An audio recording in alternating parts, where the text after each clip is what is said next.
What up? What up? What up? What up? That's what I'm talking about. And welcome to another week of Journey of a Jackass. My God. And I'm one of the co-hosts. I can't say I'm the host no more. One of the co-hosts.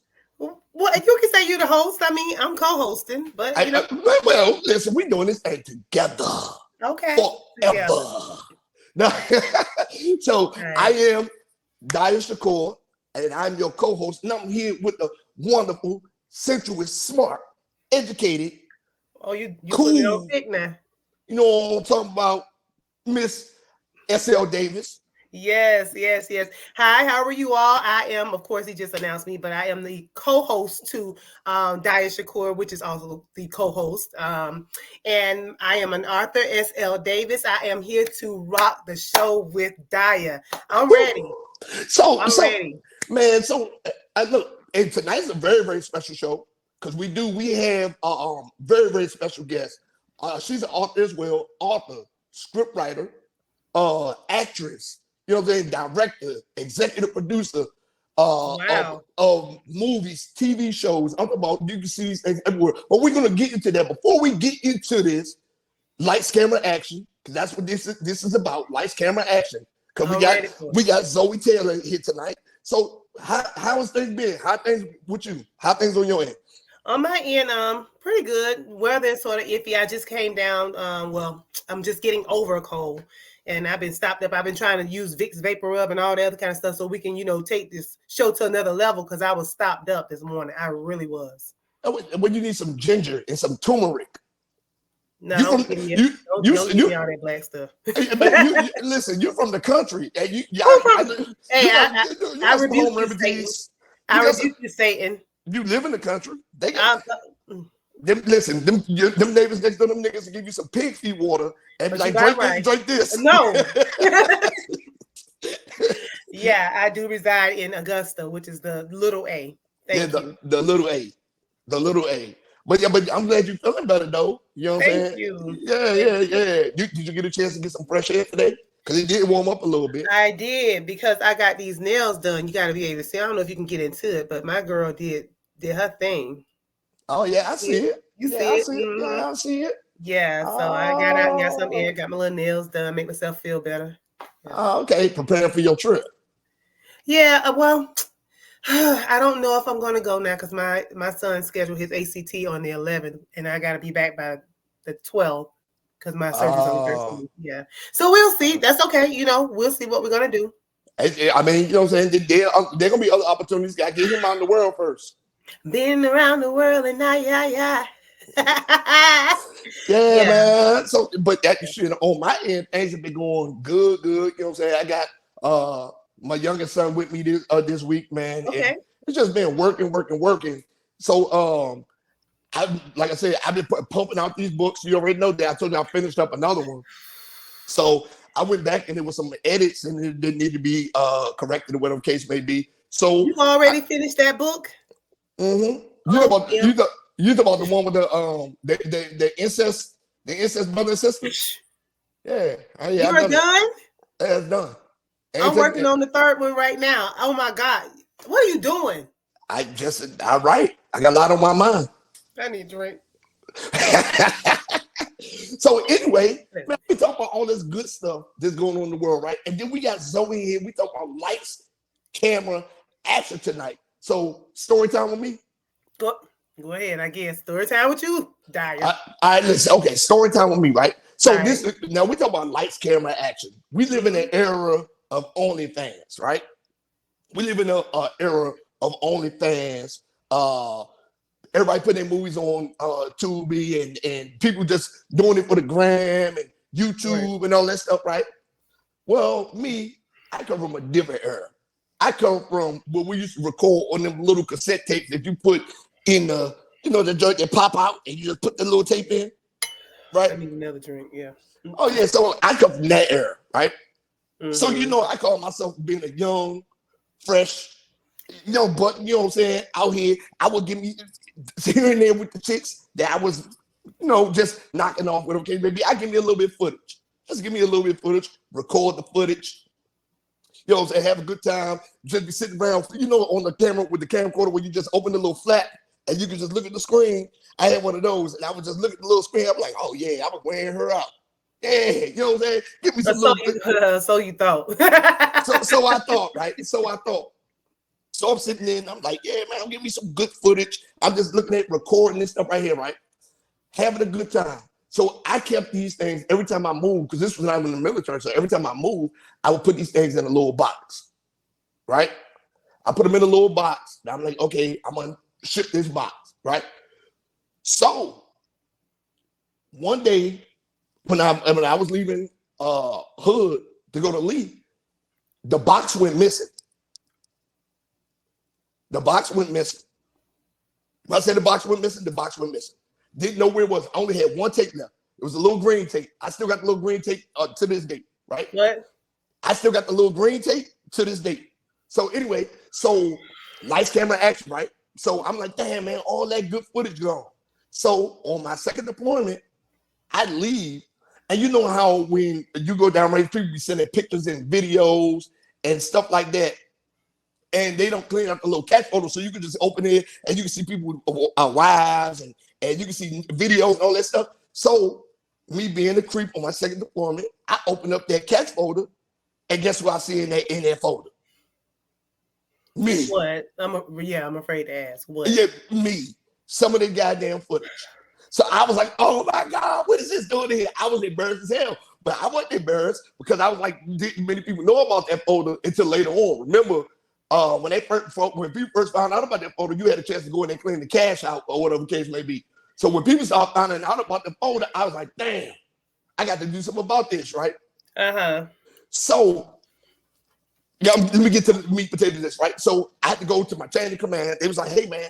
They was like, hey, videos and pictures are circulating around. I said, well, I'm single. I can do the fuck I want. They said, well, you're not supposed to be doing this kind of shit because, you know what I'm saying, et cetera, et cetera, et cetera.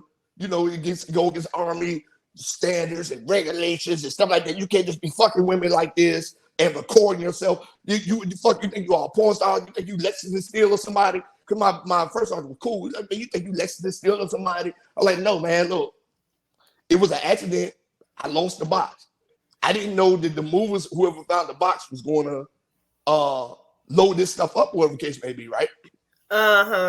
So this all blew past, whatever the case may be, right?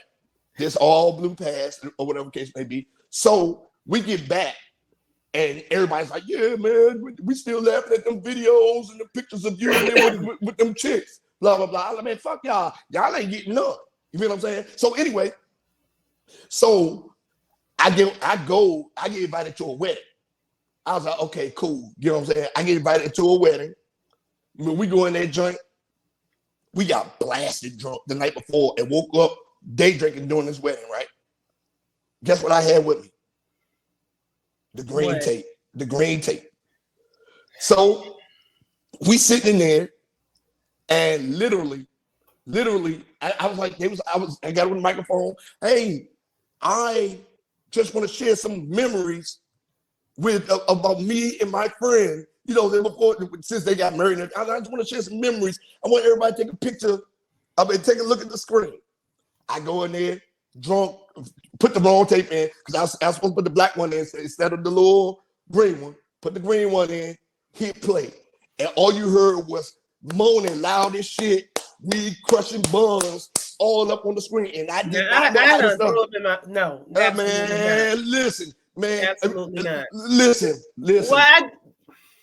Let me ask you first. Can I ask you, was it consensual? Yes. Did they know they were being taped? Yeah, every time. Because I know some people back in the day will put it in the closet and put a little something over it so the girls don't know that they're being recorded, so that red dot don't show. Lights, camera, action. I always ask for it. But all the conversations you ever heard me say, you heard me say, if she tell me no, I'm fucking leaving. Yeah. So anyway, that's my best bet to leave. So anyway, man, people was in there. Grandfather came over there, and the grandfather started chasing me around the damn thing with a cane. You know what I'm saying? My partner was like, man, I can't believe you did this shit. You ruined my fucking wedding. We almost got to a fist fight, and I just fucked up the whole wedding. And you know what? I still never found that box of tapes right? Who knows where they are now? And that's story time with me. Lights, camera, action. My God. Can these stories get any worse? Oh man, you haven't listened to them for a year. I'm sure. I'm sure it can. Like when I told the story about when I got rabies and all that stuff. Come on, man. We'll tell the story about when you got crabs. Oh no, I ain't had that. Oh, okay, I'm just saying. I ain't had that. I don't want that. I'm just joking. I'm just joking. I'm sure you keeping it. I'm sure you keeping it safe. I am. All right, because now, you know I'm keeping it safe. You know what I'm saying? Have to strap up or get clapped up. That part. Listen, if you get a new partner, go get tested. I say that's not for you. That's for anybody that's listening. You get a new partner, get tested. Know your status. Or at least pull out and pretend like you ain't got it. Know your status. Know your status. I don't care what happens in my life. I'm going straight to the doctor. My doctor knows if something happened, I get a new partner. I'm going straight there because I need to know. Yeah. Now, with that being said, lights, camera, action. Okay, let's get it. We got one of the premier authors, script writers, screenwriters, directors, actors. My favorite scammer. You know what I'm talking about? My favorite scammer. Yo, the only one that's my favorite scammer, besides ones that's trying to help me get some money. Right? Except for the PPP people. yeah, except for them. You know what I'm saying? But tonight, we have a very, very, very special guest in the building. Very special guest. She's an actor in Juicy, her series, Waymore Place, movie she has coming out this week. You know what I'm saying? She has, I forgot the name. She's gonna break it down. The name of the cop series because I just started watching that. Listen, she got the series now. She got Juicy, the series. Yeah, Juicy, of course. It's Juicy the series, right? Yeah. I got them. Now listen, bring her on. Let's bring her on. Let's just bring her on. Bring her on, right? Yeah, man. Everybody gonna give it up for Zoey Taylor. Oh yeah, Zoey. Hi, Zoey. Hi. Hey. How you doing, Zoey? Good. How are you guys doing today or tonight? Good. We here, girl. Welcome. Welcome to the show. Welcome to Journey of a Jackass. Yes. I don't know who the jackass is, but okay. It could be either one of us. So how are you doing tonight? I'm doing good. Yeah. So we just kind of broke down a little synopsis of who you are. Tell the people who you are, where you from, and what you do. My name is Zoey. I'm from New York. I'm an author, actor, screenwriter, producer, director. I feel like sometimes you can put that all into one little sandwich. Producer, director. I think that's it. It's more to it than that because you're all over the place, right? And I'm telling you, you're getting to it. And from the minute that I saw the first couple episodes of your series, I was like, dude, oh yeah, I like this, the storytelling. So now, where did you come up to with the concept of some of these shows with you being a scriptwriter? I just be making stuff up. Juicy. Oh, I'm sorry. Juicy. So before Juicy, I did a mini series called Troubles. Okay. That was my first project that I ever worked on, written by me and picked all the actors, whatever. That was basically about a young kid in Washington Heights, and he was just trying to sell drugs to get his sister through school. That was totally fictitious, but ironically, the guy that I had in the movie play my older brother was actually my friend. And he was very protective over me as well because I used to work the overnight shift. And ironically, I'm going back to the overnight shift. But I used to work the overnight shifts. I would come home late and he would always be outside doing what he does. He's like, you need to stop walking home. It's not really, a safe area. So sometimes he would meet me at the train and walk me home.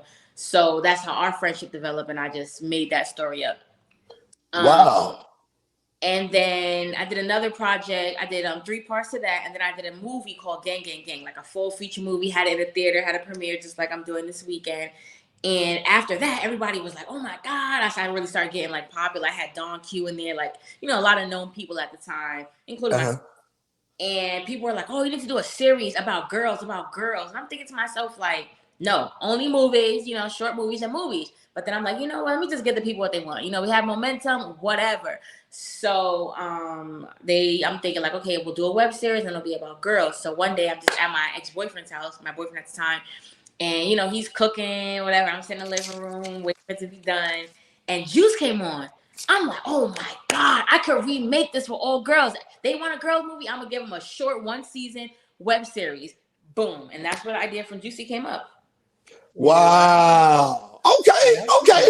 Because I be looking at me like that, and I like how you're incorporating, like we discussed, you're incorporating all age groups, male, female, all age groups, all demographics, and I was like, this is really, really creative. Oh, thank you. Yeah, really, really creative. I was like, okay, it's not your typical hood stories either. You can tell you took time to write the scripts and stuff to that nature, right? Yes. Is that where Zoey the scammer came in at? Oh, correct. Yes, because Zoe's character is actually like Raheem. Dawn is a Tupac character, and then the other two, are like Steel and what's the other one's name? Don't give me the line, but I know who you're talking about. Whoever, but yeah, the other whoever you're talking about. Yeah.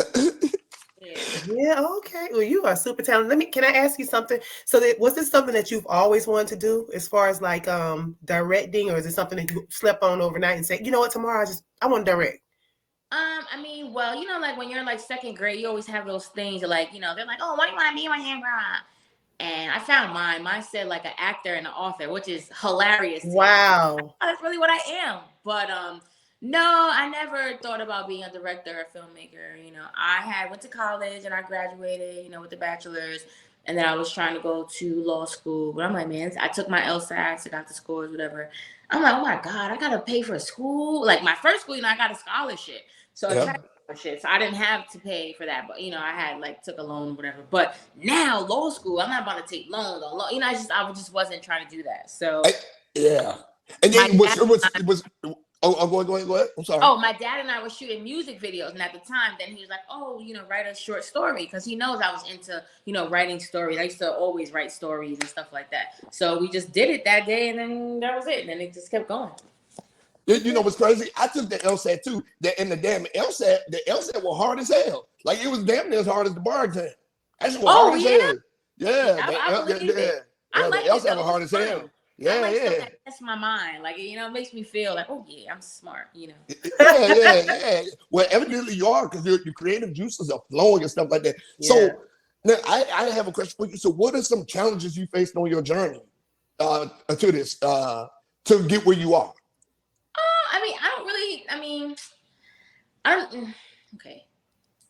The challenges I faced from, starting up until currently is the people. Whether they can deliver the lines appropriately or whether they're going to show up and flop and this and that. When I first started, I only had like 12,000 followers on Instagram. People, they were, into it, but they weren't, until I started getting 17 and 20 and 30K, that now everybody wants to swarm in, but that doesn't mean that they're talented or have any talent at all, and I've definitely molded a lot of actors into what they are today. Thank me. But okay. Only issue I'm having really is just, with the people and punctuality and stuff. But Waymore Place, ironically, this is the only project that I've ever done where people were late and stuff, but this is one of the only projects where I have, like, if there's 33 actors in the movie, 32 of them are fantastic. And that's my first time doing a project like that. And listen, because, some people be showing up, they be like, oh, yes, you better go sit down over there. Yes. Like, girl, I told you I was good. Look at me. Get down the street now. And there's some people, they don't have the look, and then you meet them and they have a totally different voice. It's like, who is this? So it's just like, oh my God, no. Then you got to give them another character because they don't fit the character that you want. They just get shot. That's it. Off the show. That's it. Off the show.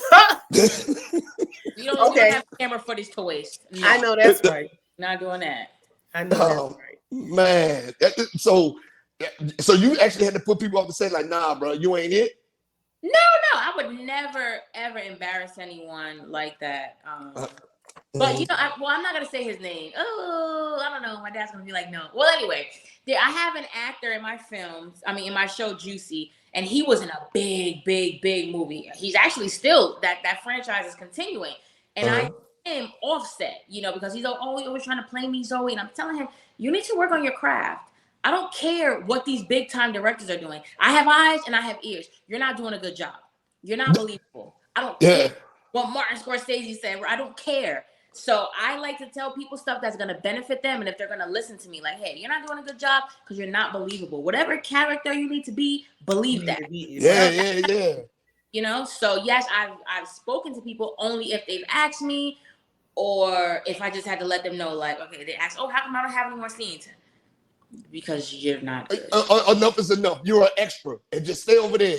I don't even like that, because even extras, I don't even believe in extras. Anybody that has ever worked with me, even if they only had one scene, that scene, was good and recognizable and something that they could show. Oh, mom, I did this. Oh, dad, I did that. I don't have anybody just standing anywhere. Yeah. Oh yeah. Cause I be asking people the questions like that all the time. Cause like I said, I did music and stuff too. So I've been in music videos and I've done I've done little short scripted episodes and all that stuff, right? So I just got casted for another movie where I'm going to play a guy called Mr. Fields. He's like an old OG just trying to talk to the youngest, whatever case may be. But I was like, but it's be natural for me because I do that already, right? Mm-hmm. So with that being said, I know this person. I know this director though. So do you actually do castings, or do you know the majority of the people that are in your movies?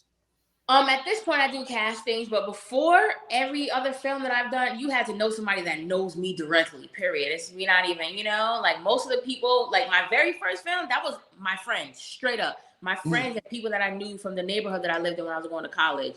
That's it, because those are the only people that believed in me, so that believed like, okay, my friend, my homegirl, she's doing something, let me try it. I never wanted to be an actor or blah, blah, blah. Well, she needs me, so I'm going to do it. But now I do casting calls. Like I did a casting call for Waymore Place. I do a casting call if we need, scam victims or robbery victims or like extra people that aren't a part of the main cast.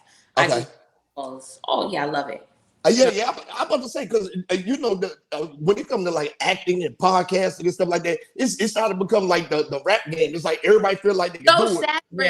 Saturated. Oh my God. Yeah. Everybody can feel like they can do it. So you definitely have to have the eye and the ear for it. You know what I'm saying? And the mannerisms, the movement, the conversation, like you actually have to have that. And a lot of people just feel like they can do it because everybody's doing it, and that's not the case. Mm-hmm. Yeah, some people are just born with it. You don't have to. It's like a natural born talent. I have a friend, right, who's from Augusta, and she can cry on at the drop of a dime. She know how she can just play the parts, and that's just her as a person. So I know that she's very good in film. As a matter of fact, they have movies here. It's just in her. Some people, they got to go to class and school for it, but yeah. That's like, that's like my partner, Mike. He the same way. And Mike got like a ton of movies out. He got like 10, 15 movies out, all that stuff. My homegirl, Sophia, these are people, I'm going to introduce you to them. So a link up. I can do a link up and do a project together because they do all the directing and stuff. People don't like doing stuff like that, so. Mike does it all the time. And Sophia has a whole bunch of movies with Jamal Wood, y'all have to do to play Big. She got a whole bunch of movies with him. Oh, he's in a million movies. Yeah, he's in a ton of movies, and she got a bunch of movies with him. So I'm like, thumbs up. Yeah. So I'm proud of you. Because of everything you're doing, what you're putting into the community, right? How you're encouraging people to find their craft and stuff like that. Because a lot of people don't take that feedback and try to do something productive with it, right? Mm-hmm. So have you ever had anybody kind of like buck back, like, hey man, like just leave me alone, I got it. Like maybe that same person, because he's like, oh, like I told you, he's been in 3 major films, one that's coming out, next year. Well, maybe he won't get it, but he's in Bad Boys. And 2, 3, and 4. I guess they're doing a 4. And I was telling him, he's like, oh well, I've been on this show. Oh, I've been doing. Oh, they think I'm good. No, it does. You know what? Let me stop. Anyway, I'm telling him he has an awkward look, right? Like I always tell people, like what you said earlier, I always tell people that you either have it or you don't, right? Yeah. Cool. But a main thing is how you look. If I can look at you and get a sense of, oh, she's bougie, or oh, she's ghetto, or if you have a look and you know what look people associate with you, that's what you hone in on and that's what you work on. And I just, I just try to tell everyone things, not to denigrate them, but just to help them out. Helping you is helping me. So, he was offended, but I wasn't trying to offend him. I was just letting him know that may work for them because they like the aloof guy or whatever. But me, I need you to play a thug. That's not what you're capable of doing here. So, sorry. Yeah. Oh, wow. Go ahead, Sherelle. I know you got some questions up there. Oh, Miss Zoey. Well, that was the question that I was asking was, about, her ambitions as a child. Did she ever think that was something that she wanted to do, since she was younger? But she had already told me that. But you were saying that your dad, so your dad, is he into music and was he into music and rapping and stuff like that, or what was it? My dad was in a popular group in the 90s. Two of them, Strictly Roots, and he was on New Sounds, with like Africa Bambaataa and stuff. Okay. My dad don't play nothing like that. Okay, but so he did music back then. He actually still does music currently. I just recorded a video for him in the summertime in like July. So he still currently makes music and stuff like that. It is in you. It is definitely in you. Yeah. He's my editor and cinematographer. Wow. It's family business right there. Cause I ain't mad at it. Now listen, Zoey, I was looking at nepotism. Right. At its finest. At its finest. Now I did notice that Zoey, you had troubles in 2015. I was just looking back at some of the things that you've done so far, outside of everything else. So Juicy, which is the series, and I think that Daya is finishing up that series up. So you have Waymore Place, which is coming up 2024, and Bishop and Cheney, the other one. That's one that Daya was talking about as well. Yes, the cop show. Yep. Yeah. So how did you come up with the names for the shows? Yeah. Well, Juice. I remember Juice. Yeah. For girls, so to make it girly, and Bishop and Cheney. Those are the cops from Juicy. Yeah. So it just flows. Like a spin-off. Yeah, that's a spin-off show. That's the first, but there might be 2 or 3 coming soon. Well, come on. Yeah. Yes, I am. It's so good when you can see, young Black women out there doing it, thriving. It's nothing against the men, Daya, but just to see, us young Black women out there doing it. We're not asking for no forgiveness. We're unapologetically who we are. And I appreciate you coming up here. I really do. Yeah. I would say you was Zoey. You about like what, 24, 25? What? No, I'm 30. Really? You look young. You look really young. Yeah. Yeah, you look really young. I would say, but even still at your age, for the things that you're doing, the following that you gathered, the way that you push your products out, your professionalism, stuff like that, man, it's something to be applauded. You feel me? Yeah. Like it is. So now let me ask you this. What do you expect your career to be in 5 years? I really don't know. I have no idea. No projects or anything like that? Oh, like, do I have any other projects that I want to do? Of course, but I don't know. I don't know where I'm going to be. I don't know. Would you be open to doing like major distribution deals, or do you want to just stay independent? I'll definitely take a major distribution deal. I love money. Who don't? Right? But I think, I feel like everyone has to define success for themselves, right? Like a lot of people, I want to get on Netflix. I want to do this. I really don't. I just want a lot of people to see my stuff. I want a lot of people to see it and enjoy it. Like, just the last numbers I got for Juicy were about like 4 million views.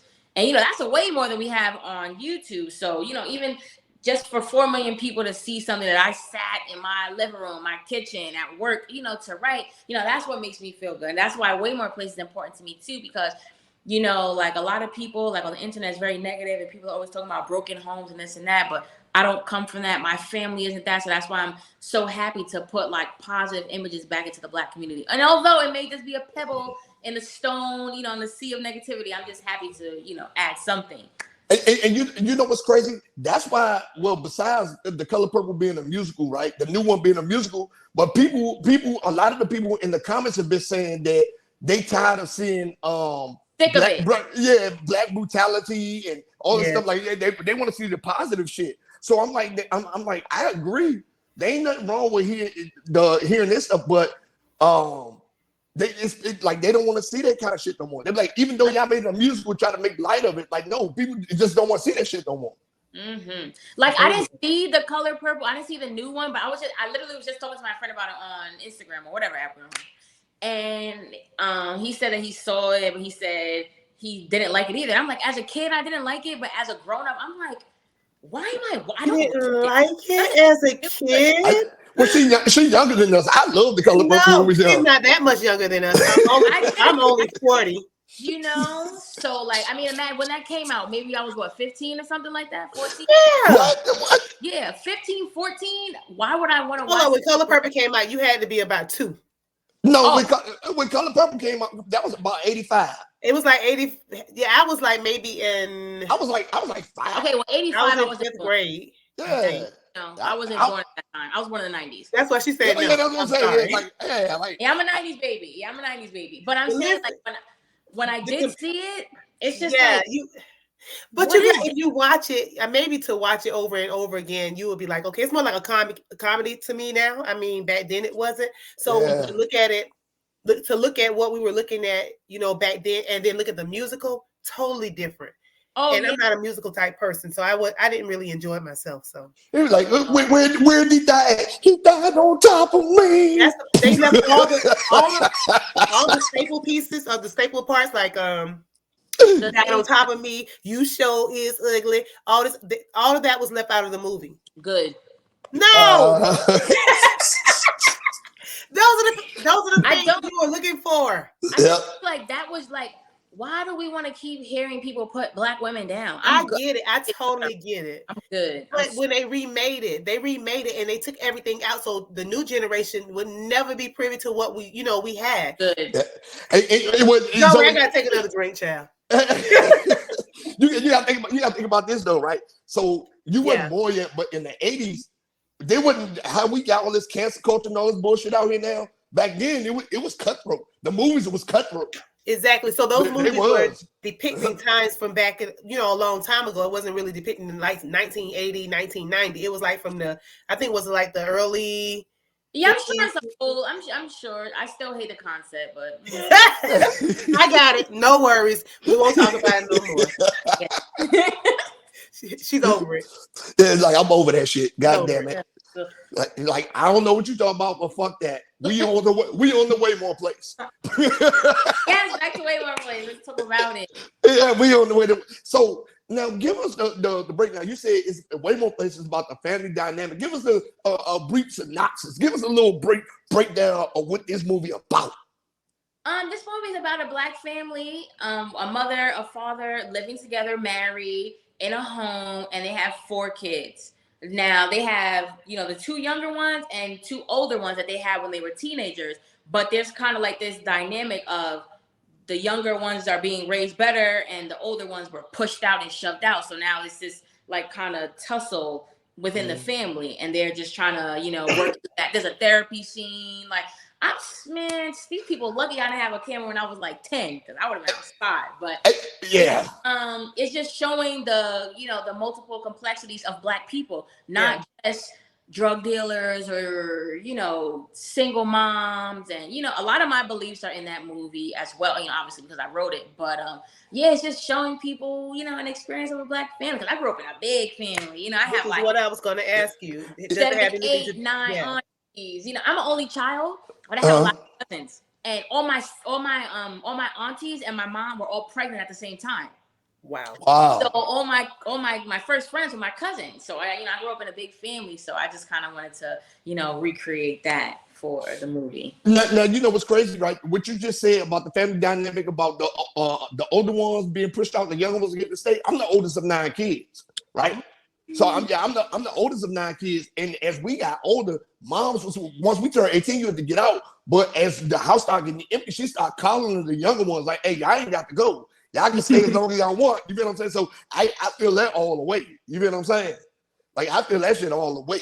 See, I love that. It can be relatable to anyone, not to me, of course, because I'm the only child, but you know, the others. Yeah, for sure. Wow, I like that. I like that. Look at so now when you writing these movies, now you're an author as well.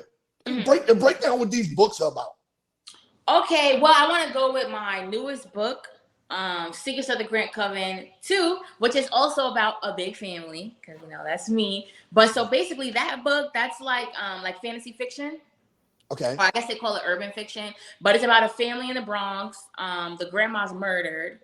And then the three cousins, they find out like their grandma was a witch, and then they find out that they're witches, and then they find out who murdered their grandma. Then they found out it was one of the aunties, so now they're on a hunt to find her and get her back, and possibly kill her because you killed grandma. Like, come on, bitch. What's the name of that book again? Secrets of the Grant Coven. Oh yeah, the Secrets of the Grant. Ooh. That's my third book. I'm putting part 2 and maybe part 3. I don't know how fast I'm gonna be able to work, but I'm gonna put those out, the sequel, on June 30th. I just dropped the book. It should be posted probably like next week. How to Write a Book in 30 Days. Then I put my first book series, Bad Decisions, and Rihanna's Game is a sequel. That's like a love story, like a love triangle, and you know. Like that. And look, you love. I see that. And listen, you write fast like I do. Because I be writing, like I write for magazines. I just be writing books out, or writing scripts. I just be writing everything. If it's on my mind, I just write it. Yeah, I have to. I got my list right here of all the movies that I want to do next year, my TV shows. Because sometimes I forgot about a movie idea that I had, and I saw it in one of my old notebooks. So now I'm kind of like transferring all my ideas to my new note. Oh, this is my cover. You can't really see. This is it in black and white. That is beautiful. It's in black and white. Yeah. But it's actually in red. I don't know if I got it on my computer, but it's actually red. It's beautiful. But yeah, I write quick. Wow. Oh man, look at this. So look at him. So you a beast. It's that New York in you. You know New York. I got a bunch of hustles up there. It's that New York in you. So let me ask you this, right? With Waymore Place coming on this weekend and stuff like that, right? What's the best advice you could give to someone that's trying to do what you're doing? Do it. My best advice is to do it and cut everybody out. Don't listen to anyone. Because when I first started doing Juicy, the first episode is 9 minutes. That almost has 200,000 views. The show, 50,000, 70,000, 80, 90.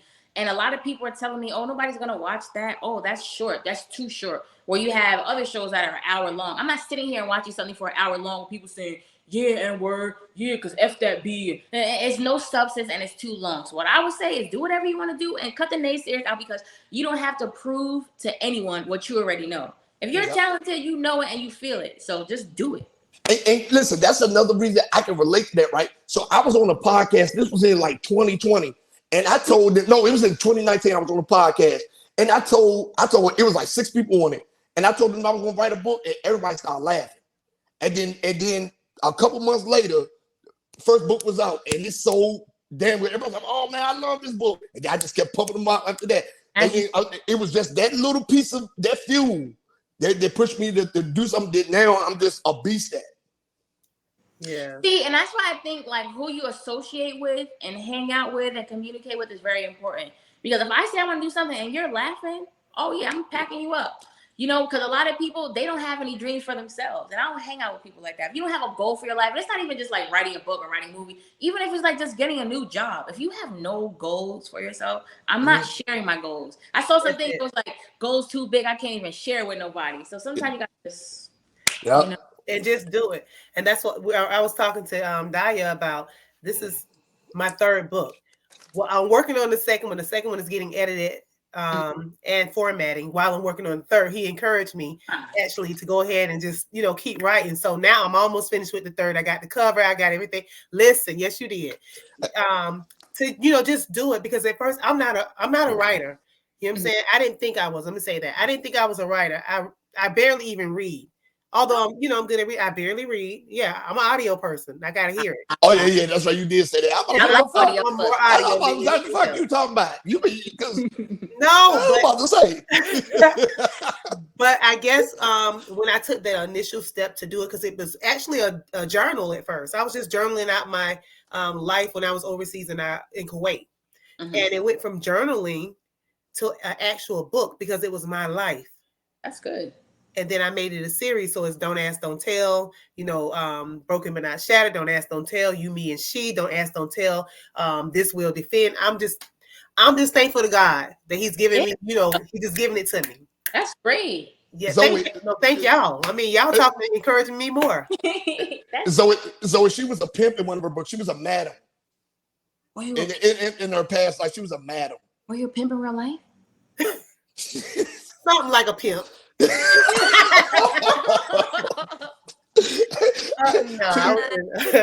No, he knows. I mean, we were in the military, so a lot of things went down behind. Well, I met him at a military veterans thing, but it was a networking event. And they look here we are. We met at a network Veterans Voice networking event. Yeah. Yep. And I've been stuck with him ever since. Wait, so what makes you a veteran? If you go in and there's a war, or if you go in and you get out alive? You go in and you get out. Okay. Yeah, you're still a veteran if you serve. Yeah. Veteran. Okay. Yeah, that's what I'm saying. Hey, she better go down to the VA and get some of that free money. As long as they get their benefits. Oh yeah, I need to tell him. He just got out. Yeah. Oh yeah, he need to go to the VA and get some of that free money. Listen, I was one of the people that stayed to the end. I did the whole 20. Yeah, I did 21. Oh. Yeah. It gets the benefits now. Listen, it's good on the other side. It's really good on the other side. Yeah. Don't take advantage. Yes, indeed. Now, I got another question for you, right? Would you relocate to improve your career? No. No, you would stay in New York? You're gonna stay in New York forever. You're not even gonna go nowhere else. You just gonna stay there forever. I mean, I was thinking about moving to DC, but I would always come back, here to work. Because I don't know any other. I mean, first of all, I'm not even from New York City. I'm from upstate New York. But I don't know. What part of upstate? It doesn't matter. I'm very private. I don't let people know. Yeah, I'm gonna say because I was stationed at Drum, so I know a lot about upstate. Okay. I know about Watertown and I know about Syracuse and I know about Rochester and Adams and all that stuff. Oswego, Utica. I know about all that. Yeah, clearly you do. No. You're like, nah, not that far up. It's cold up there. Yeah, it's cold by my house too. But yes, I wouldn't do that. I hear a lot of stories. Oh, I moved to London, not London. I moved to LA. I moved to Atlanta. I just feel like you got to make it happen where you're at. If you can't make it happen where you're from, what is you picking up and doing? What's that going to do for you?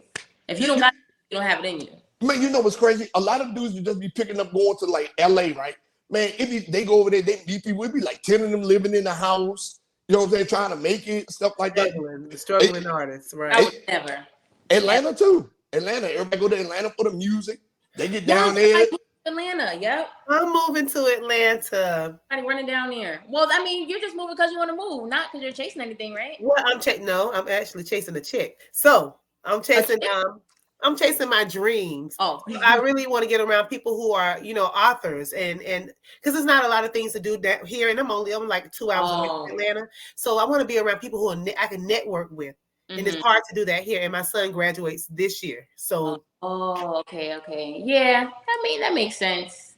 How do you guys feel about networking? Like, how do you feel about networking with people that are on your level? Like, what are your thoughts on that? Well, I love it. Like, okay, so I wouldn't have met her. Hey, this is my thing. I wouldn't have met her. I do network events all the time. I go to different network events all throughout the week. I do them all up and down the East Coast. You know what I'm saying? Networking is like my thing. Like I throw the Independent Black Author Expo every year. Yes, I want to do that. When is that again? It's in August. You know what I'm saying? That's when I start nursing school. Good Lord. When you get the day, I want to know, please. Okay, I was begging you to come last year. You was like, well, I can't make it. I be filming all the time, but now this year, I have a board right there. Now I plan out my film season, my writing season, and then I'm starting school again. So I'm planning everything out better. So I'm making more space for a lot of things I can come. Oh yeah. Hey, but the networking events, I'm telling you, I'm going to one in San Antonio here in a couple weeks. Like I be all over the place. Where that's how I find myself in like mayor's ball, sitting down with like I be on here talking that shit, like because I don't give a fuck. But when I get in certain rooms, I know how to shake hands, kiss babies, and make it do what it do. You feel what I'm saying? So it's one of the gifts I got, the gift of gab. I don't know if it's just me. I sometimes feel like when I try to network with people, it becomes some random competition. And I don't compete with anyone. Like me, I always give like my resources. I give people my Tubi Connect. For me, I just feel like me helping you is not going to stop anything that I have going on. Exactly. But like when I kind of connect with other people, they always kind of view me in like a competitive way. So that's why I really don't like networking anymore, because I feel what's wrong with people. So do you feel like it's because you're a female and you're in a space where it's not many females know what you do, or it's just the people are hating? Well, you know, I never looked at it like that. It was because I'm a girl. I thought people were just haters, but maybe it's because I'm a girl. And you're in the space that they want to be in. You got to think about it. It could be a little bit of both. It could be a little bit of both. Yeah. But I never give off like I'm not gonna help you vibe. So it's like when people do that, I'm just like, what? So, but I'm gonna network like you guys. I am telling you. And once you get out, like we met, boom. Networking, just like, hey, what's going on? I'm watching your show. You're doing good, blah blah blah. And then next thing you know, we start talking. Then boom, here you are. Here she is. Yeah, here you are. And then they're gonna be thousands of people to listen to this. People in New York as well. They're gonna be like, oh yeah, well, let me find out about this. You know what I'm saying? So I mean, dang. So now give everybody the information for Waymore Place this Saturday, because I know I'm gonna be there. Yay! Yes, he's gonna be there. He talks about it all the time. Wait, so where do you live? I'm sorry. I'm in the little A. Oh, Augusta. You're in Augusta. I'm in DC. Okay, you are. Yeah, because you said San Antonio, and I'm like, is that Texas or what is he? Yes, that's Texas. I travel everywhere for these networking events. Oh. And so, like, I was living in Texas after I retired. Then I moved to the Richmond area, and then everywhere I moved in the military or places that I lived, I just met people. Like, hey, stay in contact with them. Like, hey, man, if you got this going on, let me know. If you got this going on, let me know. And so yeah, it's just everywhere I go. Yeah, I'm like that. You got to have your team of people, because like I ain't gonna say use people for what they worth, but take the information you need from them and then move forward. You feel what I'm saying? Yeah, I do. Yeah, so that's what it is. That's what it is. You know what I'm saying? Now tell these people about this Waymore Place screening. What should I tell them? Everything. Where's located? Where's located? What time to start? Okay, well, the movie premiere starts at actually 1 p.m. from 1 p.m. to 2 p.m. But I'm allowing people to come in at 12:30 so they can mingle with the cast and, you know, chit chat. The movie in its entirety, the director's cut, is actually 1 hour and 38 minutes, but I'm only showing an hour, you know, so that way people can, you know, get the full version on streaming platforms. But I just wanted to get people together so, you know, the actors can get some praise, you know, I can get a little praise, but just so people can, you know, have that theater feel, you know, because I feel like you know, a lot of people are just glued to their couches watching Netflix, but this is the in-person networking. You can network with authors like yourself, videographers, cinematographers, you know, actors that people might want. My one of my friends that does the Tubi thing, she's gonna be there. You know, so there's a lot of definitely like good connections. So it's from 12:30 to 2 p.m., but you know, the movie starts playing at 1 p.m. sharp. But we have over 130 something tickets sold. So I'm gonna start letting people in at 12:30 so that way they can get to their seats, and I can give them pamphlets, and I'm giving some of the cast gift bags. I wanted to give the audience gift bags, but there's too darn many people. I can't do that. Is BYOB? Yes, it is. It is. Oh! You can bring whatever liquor you want, but don't leave it there. Let me put that in thank you so much. As soon as we get off here, I'm gonna put that up. BYOB. Hey, listen. Put up after yourself. And like you said, I'm going to go to the theater tomorrow so I can do a pre-screening again.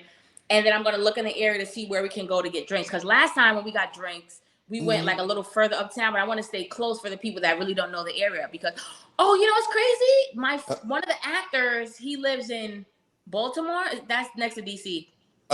He's coming up from Baltimore too, so he wants his people to go, drink and get something to eat too. So I'm like, okay, so trying to find something, and I'll let everybody know tomorrow afternoon where we're gonna have like a little after area. Okay, look at that. Look at that. Oh, if I didn't stay so far, I would come. But I think about doing it States, so we'll see how the movie Let goes. me know if you hit the A now. I might. I got a big fan base out there. I don't know. Okay. Ooh. Now, Zoe, I don't know if you ever seen this part of the show, but I got a couple other questions for you. Oh, okay. Well, let's see. Oh Lord. Sherelle, you got anything else? No, you just go ahead on, Diane. Just do your thing. Sherelle, you ain't got nothing else? I don't know where you're going with this, so I'm gonna go ahead and let you start. Okay. So let me ask you a question, right? So, how do you feel about straight men wearing dresses in movies? I knew it. Well, they're not straight; they're gay. I was about to say the same thing. Good job. High five. You beat me to it. You beat me to the punch. Listen, ain't no amount of fame is going to have me out there doing that. I'm sorry. And I feel like if you'll do anything for money, do I really want to know you? That means who knows what else you're doing behind them? That part. Man, listen. Especially now, they talk about all this stuff coming out with Diddy parties and all this other stuff from weird shit from Hollywood going on and all that stuff. And the preachers. I mean, people are getting swallowed. You know what I'm saying? So, you guys think he did it? You think TD Jakes did it? I think he did. I think he did too. I mean, but my thing is this, I don't judge. I try not to judge people because I know everybody has to be accountable for their own souls, So whether he did or didn't, it don't put no money in my account. It don't take nothing out of it. It's good to watch and laugh at and be like, but at the end of the day, I wish him and his family well. Mm-hmm. I really do. Okay, man, good for you, because you ain't about to be in the pulpit getting pounded. I would never go to his church. That I would do. No. But I'm saying every soul for themselves. It's no different than Eddie Long. It's no different than Eddie Long when Eddie Long was talking about it at first, and he was against it. Then it came out that he had something to do with it. So I just look at everybody as if you're all human and you're subject to error. So I like that. Yeah. So look at you being. That's why you are the balance on here, because I be talking shit. See, that's why. That's why great balance. Great balance. Because like April used to have to check me on them. Like, you can't be saying that shit. I'm like, I don't give a fuck. But then there has to be a balance, and that's why. Say what you want to say. I mean, it's I get you, April, though. I do understand because Dia be on a whole nother level. But it's your show. You know what I'm saying? Do your thing. It's our show. It's our show, Dia. Okay. Great guy. Now, next question, right? You're from New York, lifelong New Yorker, right? What's the dirtiest borough in NYC? I'd like to say Brooklyn, because Brooklyn is huge, and they be having big rats. A big rat in Brooklyn one time. I'm like, oh my God. And I was the only one that jumped back. I said, oh, y'all must be used to this. All right. Yeah, nah, fuck that. I'm gonna tell you, I was like, okay, so where I was in Queens, and I was like over by like the Holliswood area, whatever the case may be. Or so I was over there, and my partner was like, come on, let's go around here to the store real quick. He was like, all right, we go in that joint, and I swear, I seen some rats so big, dog. I thought they was about to go fight with the Ninja Turtles. Them niggas was big. Big. I was like, man. I call them cat rats. The cat rats. No shit. Me and my son, we seen some rats dragging a bird away. I was like, damn. Oh God. Ain't no way in hell. Man, listen. Hey. Oh my God. I was like, man, God, damn. So, damn. Okay, so Brooklyn. Okay. To me. I mean, Brooklyn and Bronx have this fake beef, so I was gonna say that. Yeah, I'm gonna say, and they gentrifying Brooklyn. They scared to go in the Bronx and do that. They're trying to gentrify the Bronx. They're calling it Sobros, the South Bronx.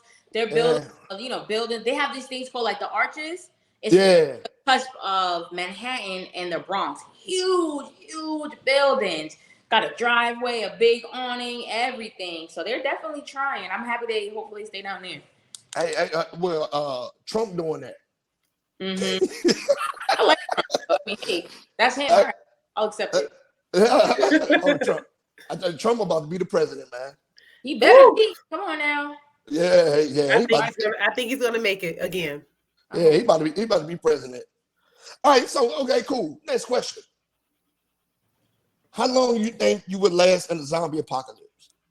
Me? Yeah. Oh, I'm riding out to the end. I watched so many zombie movies. Okay. I know how to grow my own plants. I grew tomatoes, right? You can't see I have a very big windowsill. I grew tomatoes over there. I grew strawberries over there. I'm gonna be good. She gonna put a garden in her house. Yeah. It's like I'm gonna make it. But she ain't grow no weed over there though. No, I don't smoke. I tried to once. I don't smoke either. I tried to get enough air, but I might try it again this summer. You tried an edible yet? No. Child, listen, it's gonna send you straight to the hospital. Listen, nothing. I remember one time I did an edible and it felt like I was having a heart attack, and I sat down and told some people to call the ambulance. Me too. What? Me too. Oh my God. I was like, man, what's going on? They said, did you do any drugs today? I said, I ate like 6 of these. They said, where you stay at? They wouldn't even give me a ride home. I had to fucking I was walking like a zombie down the street trying to get back to the goddamn hotel I was staying in. Oh my goodness. Yeah, it was rough. No, they took me to the hospital. Oh no, that was rough. And I knew it was bad because I was like, yeah, this is my first time doing edibles. And then I said, so I need a small dose. It's like, like maybe 10, 15. She gave us some 600s. I was like, God. The gummies, and I was just popping just because I wasn't feeling nothing. Oh yeah, it snuck up on you. I heard you never take them because it sneaks up on you. You don't take a lot. Ooh. I was like pop, just popping them back, pop. Listen, I told my friend go get the drugs when they got to the house. I said, go get the drugs that we took.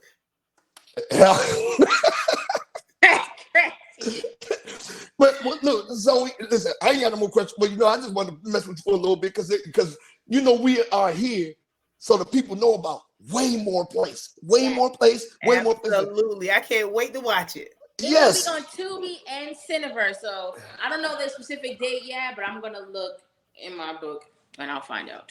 So where can everybody find you on social media? All them social media, them IG pages you got. Well, my author's page is Zoey the Writer. My main page is Eat My Beauty, 2 Y's in My, 2 Y's in Beauty. My Twitter page is pretty_B, and the E in pretty is an X. Okay. And again, the Waymore Place is this Saturday, 12 to 2. 12 to 2. 12:30. 12:30 to 2. 32nd 2nd Avenue, New York. See, I got the address down there everywhere. I know where I'm going. Okay, I hope you do. Don't get lost. I won't. I'll be there. Well, look, Zoe, it was such a pleasure having you on tonight. I'm glad you came in here and dropped so many gems, and you got a chance to talk about this. Man, I hope that everybody that's listening to this makes it to the screening, or at least checks out one of your works. You know what I'm saying? And I'm grateful for you responding and coming on and being so ready to go. I really appreciate it. Thank you guys for having me. This is a great conversation. I had a great time. Thank you, beautiful. Yeah. Look, thank you, young buck. Lord help me. Now, with that being said, thank you. And we about to get this show rolling. So thank you for joining us. Yeah, thank you so much. Have a good one. Have a good one. And I'll see you on Saturday. Yeah, see you Saturday. All right. Bye. Yeah, that was good. That was really good. Yeah, that was good. Oh, she's such a beautiful one. I love her. Yeah. That was real good. Yeah. You did the bell for that. Yeah. Kicking the bell for that one. That was a good one. Sorry, this cold is kicking my butt. Listen, I wanted to ask you some more crazy questions, but I was like, nah, because we're actually trying to promote her movie and all this stuff. So I wanted to ask some more crazy questions. I know you did. I cut myself short. I did. Thank you, God. I cut myself short. because I wanted to make sure that the message gets out about her movie premiere. You know what I'm saying? Yeah. Tell me. I can't wait till you go so you can tell me about it when you come back. I will. Trust me. I'm gonna talk about it all next week. Okay, cool beans. Yeah, so now we moving on to what? Community events. So, but here in Augusta, we do have this thing called Life on the Spectrum. And on the 26th of January, of course, this month, they're going to be having a dance for the decades. And it's most of the kids that are my son is on the spectrum. So he has Asperger's. So they are going to be having the event on the 26th. And that's at Mosaic, Church. And it's for anybody that's interested. All ages are welcome. As long as you're, on the spectrum, you can attend those meetings. You can attend anything that they have here in Augusta. Okay. Mosaic Church. And it's what it's going to dance for the decades? Dance for the decades. And it's at the Mosaic Church. I had it written down right here. Yeah, so it's on Facebook, and the person that they'll be looking at before, let me see, on 26th January, hosted by Jenny. Jenny is hosting it, Dance Through the Decades, and it's for kids on the spectrum or adults on the spectrum. Just to give them something to do. Yeah. No, I get it. Okay. And also, listen, because I know, you asked me about the events. I want to tell you about this place I ate at. I got to tell you about the place I ate right here in Augusta. And I want to tell you about other places, two of them. So I'm going to tell you about one. The one in Augusta here. It's called Jim and Nick's. It's a barbecue place. I don't like barbecue. But listen, this is the Chick-fil-A of barbecue. The lines are going around the corner. People are outside taking your orders. So I ordered corn, macaroni and cheese. What else do we have? Chicken. You have some pig feet. Hell no. Chitlins.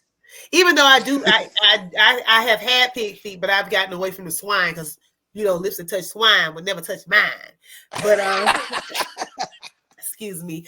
So last night I had my first encounter with Dave and Nick's, and it's off of Robert C. Daniel in Augusta, Georgia. You won't be disappointed. The food is a little pricey, but I'm telling you, it's worth it. It is worth it.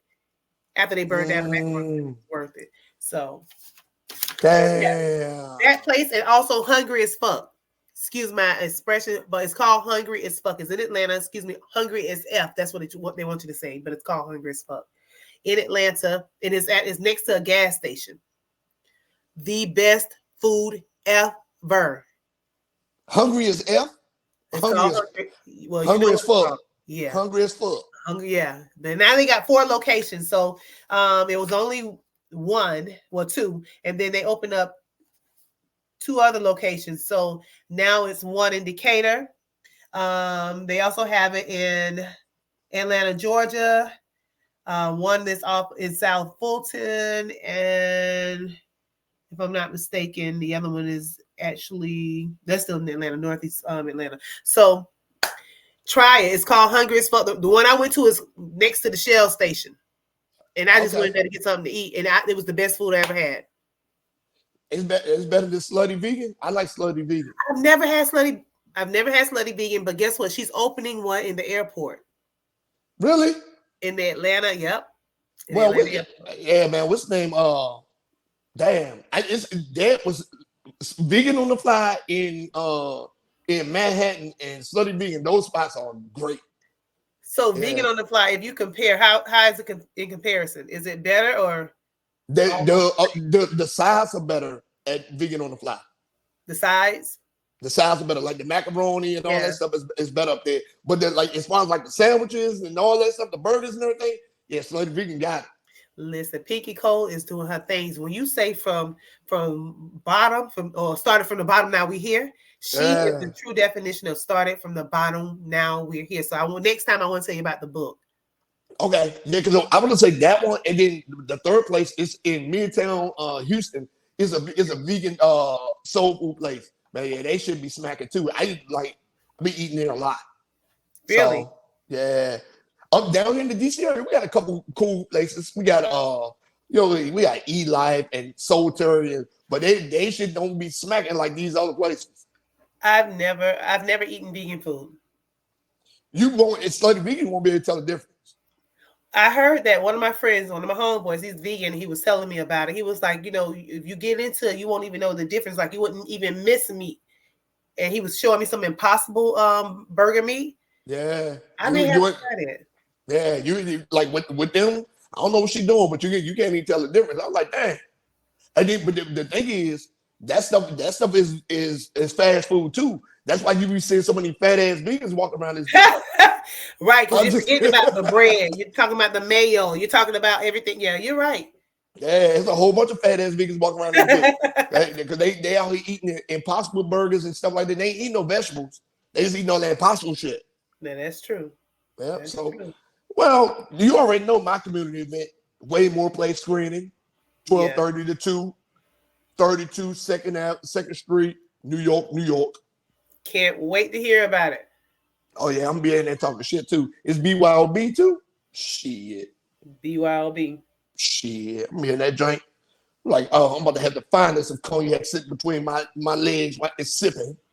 Oh God.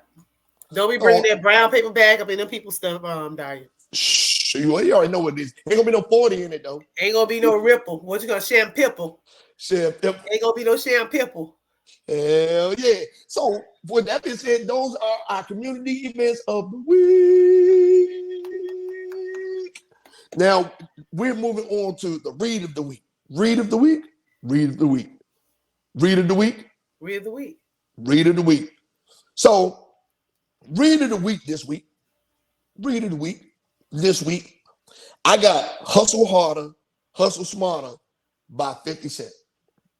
So yeah, so I just started reading this book, and I got through the first couple chapters, and I didn't want to put it down because the way he was comparing stories about life and how you need to implement those things into hustle and stuff like that. I ain't gonna be able to never sell this book back because I was in there highlighting things. Like, oh yeah, this makes sense. This makes sense. This makes sense.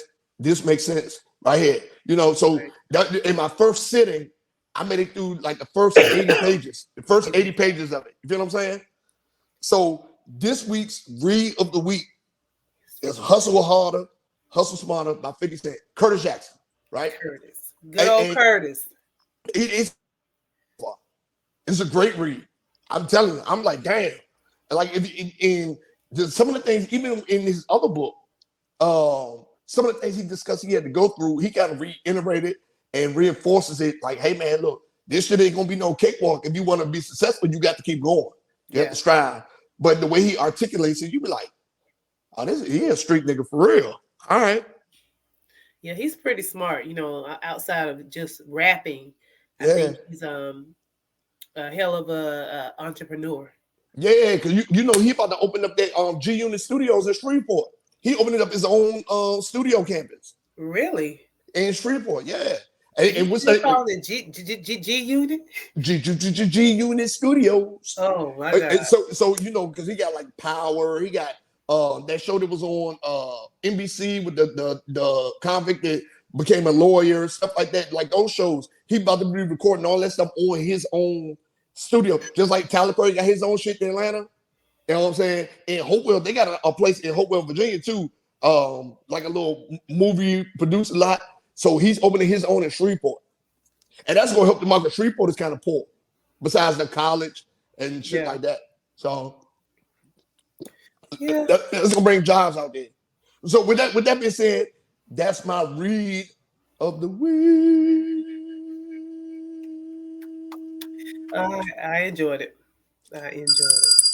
Now, since we talk about all this positive stuff, the community events, food, reads, movie screenings, actors, actresses, even my story time, right?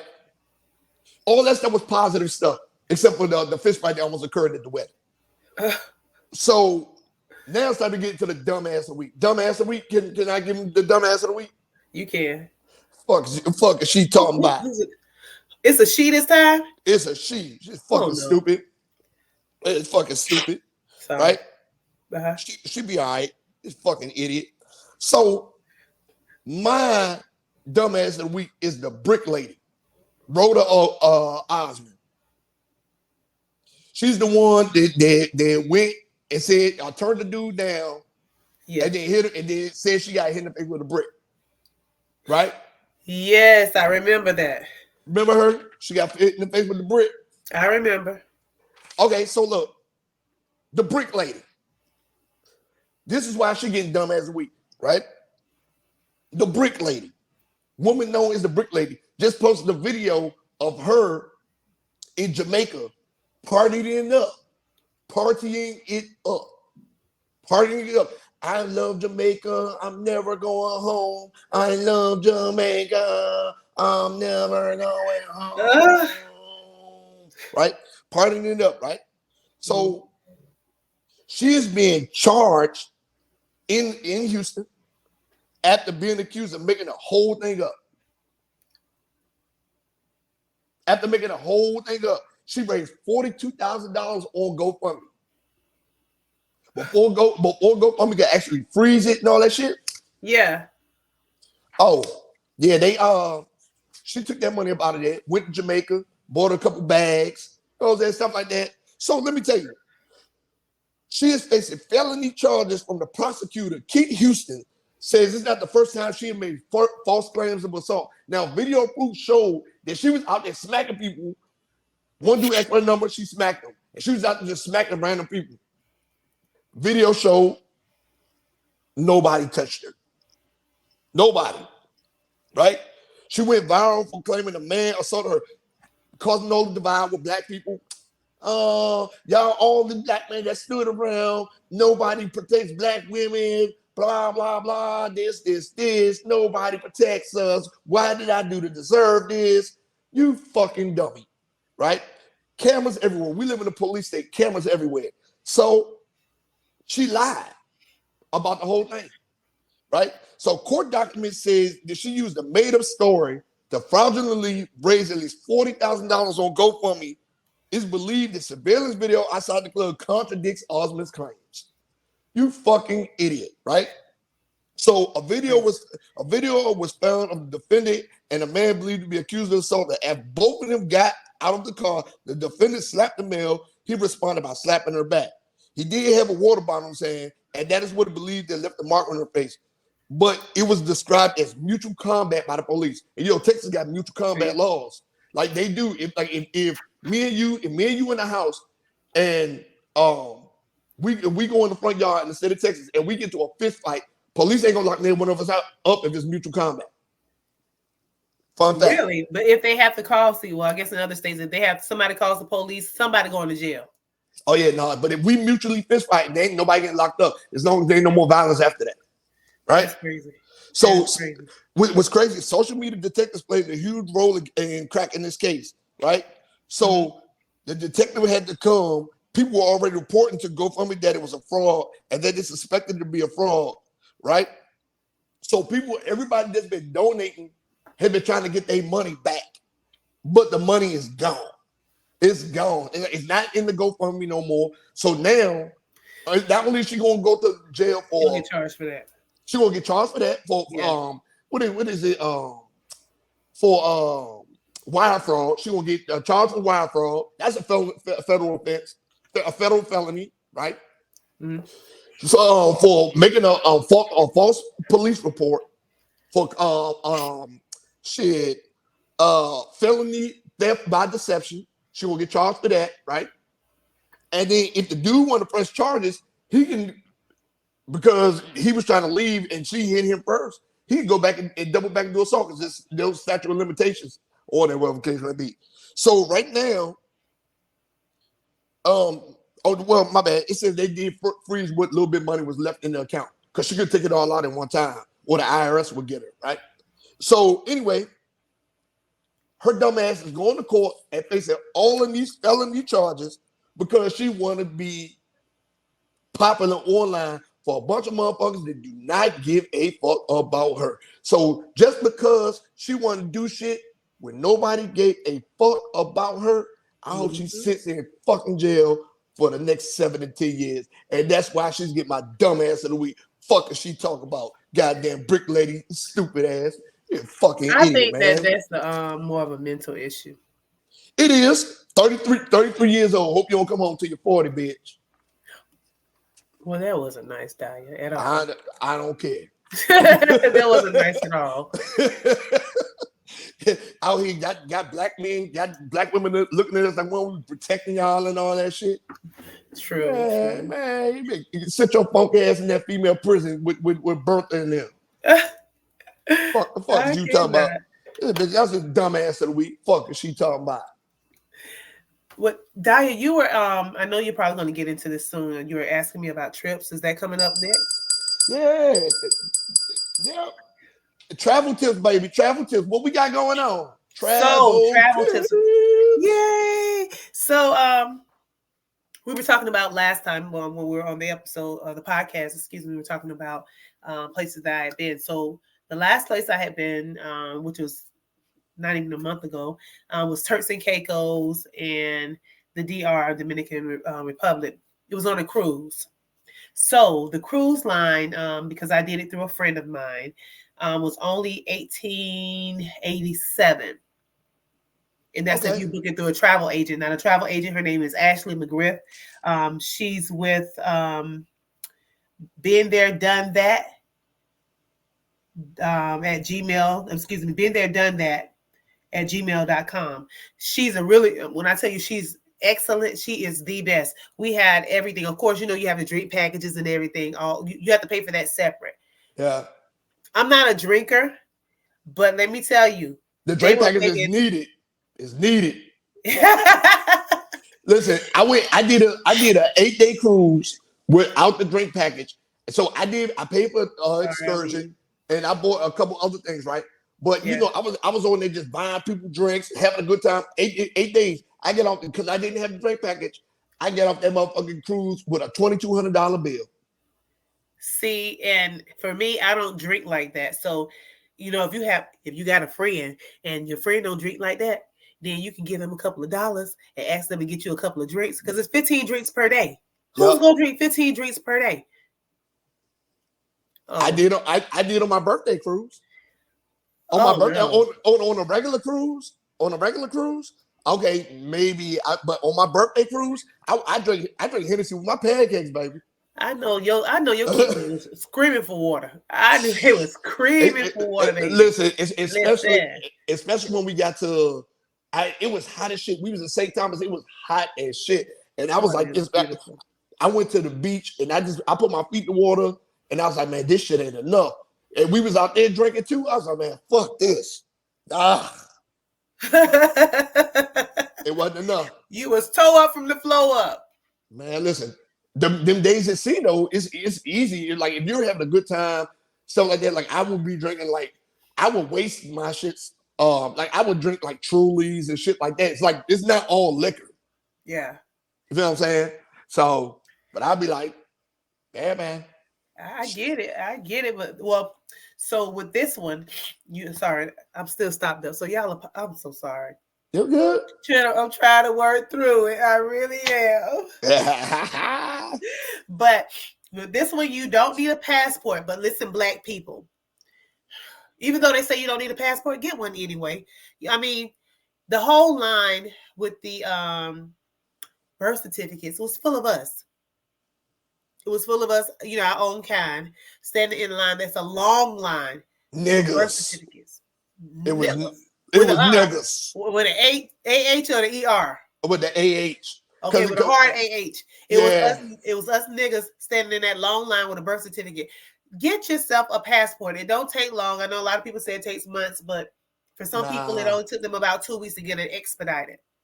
Listen, and that passport line, you drag your stuff. Only thing you got to do is go stand in front of the little thing, scan, yeah, and walk by. Yeah, they scanned my face, and I was gone. And we're gone. Well, them birth certificate people, man, they had to wait in that line. And that line do be wrapped around the corner. It was wrapped around the corner.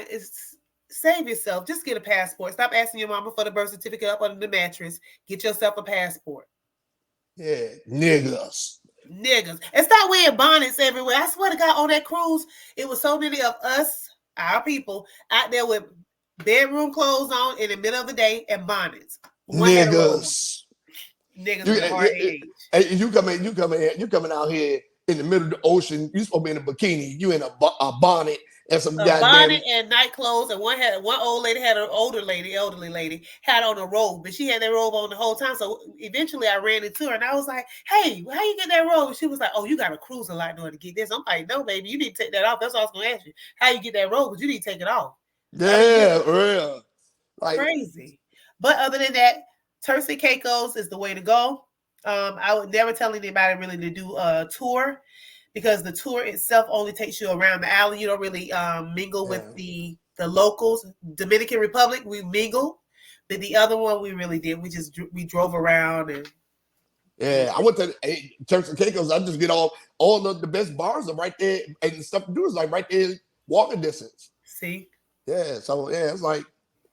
But Dominican Republic, yeah, I was out. When I went to Amber Cove, I was just out there in the streets. I told the taxi cab driver, "Man, take me to the hood, man." And that's what he did. He took me to a beach. He took me to a beach that nobody go to. He took me to the hood. I sat on a crate in front of a liquor store talking to the people. Oh, you comfortable? You real comfortable? I don't give a fuck. Clearly. Yeah, as long as you're having fun. That's all that matters. Yep, that was my birthday too. Oh, well, happy belated birthday, Darian. Yeah, on that day. I woke up getting toasted. So that's why that's why I was so comfortable sitting in front of that liquor store on that crate. You fit right in, and you look like them. Hey man, it was rough. That motherfucking sun was beaming too. Woo! And listen, I was like, man, get me back to the ship, man. It's starting to get late. And now I've only been gone for like an hour and a half. You went by yourself? Yeah. You sound like me. I travel by myself. I don't need no whole entourage. I don't need. You don't want to go? I don't give a fuck. I'm going. I'll book and travel by myself. Yeah. But yeah, man, that's a good travel tip. You know what I'm saying? Oh yeah, and we talked about this about cruising before, man. All you gotta do is put a down payment down and make payments. Yeah. So, yeah, I like that. That's a good travel tip. Great travel tip. Now, with that being said, it's time to wrap this whole thing up. We did another great episode. Man, Zoey was phenomenal. Phenomenal. We did. Yeah, it was good. Yeah, you starting to get your feet wet a little bit. They're a little wet, I guess. They're a little wet. I don't know. They're a little wet. Yeah, I can't wait to get over this cold because I sound like crap. It's okay. It's okay.